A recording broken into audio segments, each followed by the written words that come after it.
છે કે આ બધું એ પાપ છે, પણ ખરેખર એ લખનારે આ દુનિયા જોઈ જ નથી. મદિરાની ખરી મસ્તી, મદિરાની ખરી મસ્તી કોઈ ખરા પીનારને પૂછો. મજા સંગીતમાં શું છે એ કોઈ ખરા ગાનારને પૂછો તો અમોને પૂછો, અગર કોઈ દિલદારને પૂછો.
આ તમે શું લાવ્યા છો?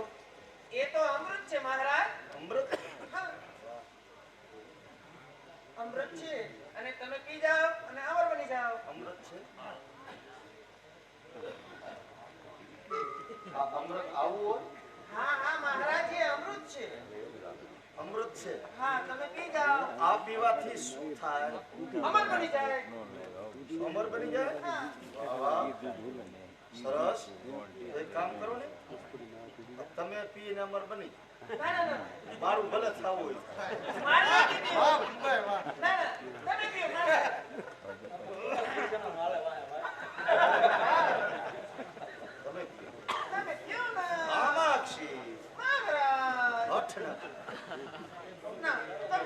અમૃત છે એટલે તું પી જા. એટલે જ તમને કહું, તમે પીઓ ના. પેલા પછી ના, પેલા તમે પીઓ, પછી હું પીશ. હઠ ન કર કામાક્ષી. તું નહીં પીએ હું પણ નહીં પીએ.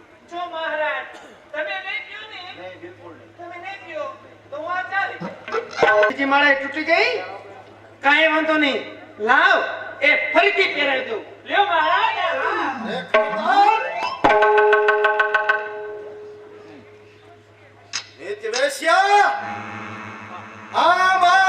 જવાબ આપ કે આમાં શું છે? એ અમૃત છે મહારાજ. નહીં, એ ઝેર છે. આ ભારતમાં લાખો ઘરોને ભસ્મીભૂત કરનાર હોય તો આ શરાબ છે. અરે લાખો સ્ત્રીઓનો અશ્રુનો દરિયો જુઓ તો આ શરાબ છે. આ દુનિયામાંથી તો જખતણી બદબુ જુઓ તો શરાબ છે. સૌ શાસ્ત્રમાં લખેલો ચોખ્ખો જવાબ છે કે હરામમાં હરામ વસ્તુ હોય તો એક આ શરાબ છે. સત્યાનાશની વસ્તુઓ તમે મારા ધર્મ ન્યાય નીતિ સર્વના ટુકડા કર્યા તો હું તમારા ટુકડા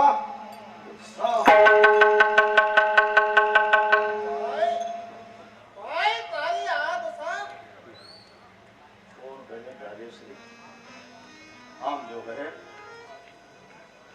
આ રહી મારા પાપની પ્રતિમા જેમાં તારા ભાઈનો ન્યાયનો અવતાર એ પૂરો છતાં પણ પરમાત્માનો ઉપકાર માન કે તમોને સદબુદ્ધિ સૂજી. અરે બહેન, સર્વસ્વ ગુમાવ્યા પછી સદબુદ્ધિ મળે એ શા કામની?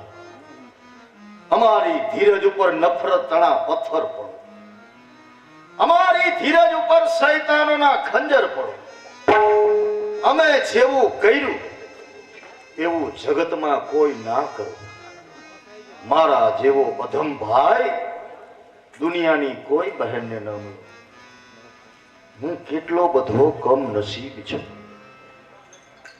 કે મને બળેલાને બાળવા માટે એક પછી એક સાધનો એ હાજર થાય.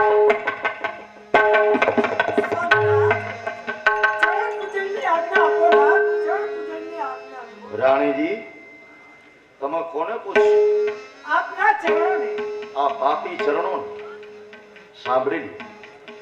આ પાપી ચરણોએ કોઈ ધર્મ મંદિરે જવાની તસ્તી નથી લીધી, પરંતુ આવી અધમ વેશ્યાના ઘરના પગથિયા એ બહુ ઘેસવી નાખ્યા છે. સ્વામિનાથ, મારો કઈ અપરાધ? અપરાધ સાંભળો રાણીજી, આ હિન્દુ સમાજમાં સ્ત્રી તરીકે જન્મ લેવો તે એક મોટામાં મોટો અપરાધ છે. કારણ કે પતિની માંદગી હોય ને, પતિ જ્યારે બીમાર પડે ત્યારે પત્ની બિચારી રાત દિવસના ઉજાગરા કરી અને પોતાનું સૌભાગ્ય અખંડ રાખવા માટે મથે. જ્યારે એ જ પત્ની બીમાર પડે એટલે પતિ તરત જ બીજા સંસાર ઉપર નજર નાખે. અમારી સેવા કરો, અમારી સેવા કરો એ તમારો અપરાધ છે. એની કિંમત નથી, એ અમારો અપરાધ છે. નહીં સ્વામિનાથ, અપરાધની ભરેલી તો અમે અભ્યા હોય છે. તમારા વિદ્વાન પતિ એ કદાપી પણ ભૂલે નહીં નાથ. ઉજળું એટલું દૂધ માનવા વાળી ભોળી ભામા, તું નજર કર આ રહી મારા બાપની પ્રતિમા જેમાં તારા પતિનો ન્યાયનો અવતાર એ પૂરો થયો. જુઓ, અરે જુઓ જગતના માનવ વૃંદો, આંખો ખોલીને જુઓ કે એક પત્ની છે ત્યારે એક વેશ્યા છે. પત્નીનો પ્રેમ એ પુરુષને પરમાત્માનો આશીર્વાદ અપાવે છે, જ્યારે આવી વેશ્યાઓનો પ્રેમ એ પુરુષને રૌરવ નરકની ખાણમાં નાખે છે. અરે ખુવાર લાખો થયા છે, ખુવાર લાખો થયા છે આવી વેશ્યા તણા પ્યારમાં. ઓ નર્કગામી સ્ત્રી, હવે નર્ક કેરા મહારાજ, હું આપના પશ્ચાતાપથી એટલી બધી સળગી છું કે હું જીવન જીવવાની આશા નથી રાખતી મહારાજ. તમે મરશો જ નહીં. જો તમે મરશો તો અમારા જેવા નીતિવાન રાજાની નીતિ ભ્રષ્ટ કોણ કરશે? અરે શ્રીમંતોના મકાનોને એના નોકર ચાકર વાળી ચોડીને સાફ કરશે, પણ એના તેજુરીના તળિયા તમારા વિના કોણ સાફ કરશે? મહારાજ, હું આપની પાસે એ જીવન ભિક્ષા માંગુ છું મહારાજ. જીવજે, ખૂબ જીવજે, અને એટલા બધા પાપ કર્મો કરજે કે પરમાત્માને તારા માટે નવું જ નરક બનાવવું પડે. ઓ અધમ વેશ્યા, તે મને નીતિ ભ્રષ્ટ કરી અને હળગાવ્યો છે. મારો કડકડતો આત્મા તને શ્રાપ આપે છે. તારા જ કોઈ આશક બાળકના હાથે તારું અકાળે મૃત્યુ થશે. અરે સાનો પરાહર. શું થયું? અને? અરે તૈયાર થા. હર્ષની અંબા ભવાની માતા તને મ્યાનમાં રહેવું છાજે નહીં. સામે ઉભેલો શત્રુનો કાફલો બધો કંગાળ. બતાવી દો વીરતા, મેદાનમાં બંગાળ છે.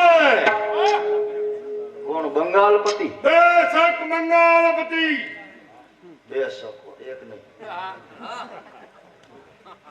બેશક બંગાળપતિ. ઓલી કામાક્ષીએ ખેલેલા ખેલના સૂત્રધાર બંગાળપતિ. આ હર્ષને જીતવા માટે તમને કોઈ મર્દના દીકરાની મદદ ન મળી કે બિચારી એક વેશ્યાની મદદ લેવી પડી? શું તમારી મર્દાનગી વેશ્યાની ઘીરે ગીરવે હતી?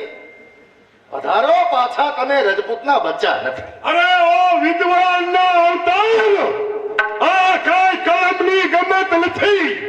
આ તો મસ્તુરીના ખેલ છે. બચ્ચા તળી રમત નથી. મારવાડીઓ મારા, આ મહારાષ્ટ્રીઓ હજી તે બેઠા નથી. અરે ગુજરાતીઓને જીતો છે. આ બંગાળીઓ તને ભેટો નથી. એ ગર્વ કરવાનો તમને શું છે અધિકાર? હાથ લંબાવ્યો તો તમે, હું માગવા આવ્યો નથી. વેશ બદલો કરી દાઢું ચડાવીને આવ્યા. હું માગવા આવ્યો નથી. વેશ્યા તણી લીધી મદદ તો ભીમાના છાજે નહીં. છાજે તમને બંગડી અને મેદાન છાજે. તો હવે તમારી લાશના શમશાન કાળ છેટા નથી. આ મામલે મેદાન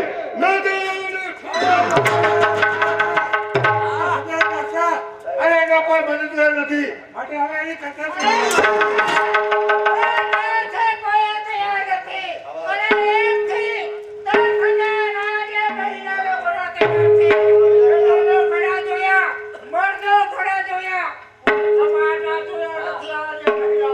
કલ્યાણી, તો સમયનો ભૂલો છે. જીવનમાં નીતિ કદી ભૂલે નહીં. મારી સામે આવો.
એવા તમે દેખાવ છો. કોણ? માધવગુપ્ત સમ્રાટ હર્ષ, એનો ખુશામતખોર.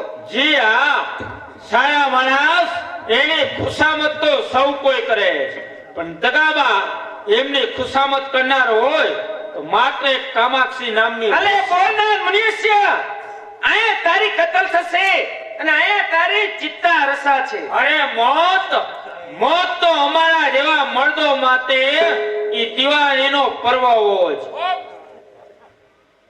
કામાક્ષી, જો તું પરમાત્માને માનતી હોય ને તારામાં તો પરમાત્માનો અંશ હોય તો તને પરમાત્માના સોગંદ આપીને પૂછું કે કહે એ સમ્રાટ શ્રી હર્ષ અને બંગાળપતિ આ બંનેમાં ન્યાયવાન કોણ છે? સમ્રાટ હર્ષ અને નીતિવાન એ પણ સમ્રાટ હર્ષ અને દગાબાજ એ બંગાળપતિ. કોણ કહે છે કે વેશ્યા એ ધર્મ અધર્મને સમજતી નથી? પધારો. મને સત્ય વાક્ય સમજાવનાર ન્યાયવાન પુરુષ આપ પધારો. તમારે જવાને માટે એ દરવાજા ખુલ્લા છે. મારા મહારાજા પધારે છે. શું કીધું? તમારા મહારાજા આવે છે તો તમારા મહારાજાને જેને કહેજો કે આ કામાક્ષી એ તમારા પ્રેમને ઠોકરે મારે છે. મારા પ્રેમને ઠોકરે મારે છે. અરે મારી મોજડી પાસે દોષના એને મારા મસ્તકે ચડાવી એટલે એનો હા બદલો. કામાક્ષી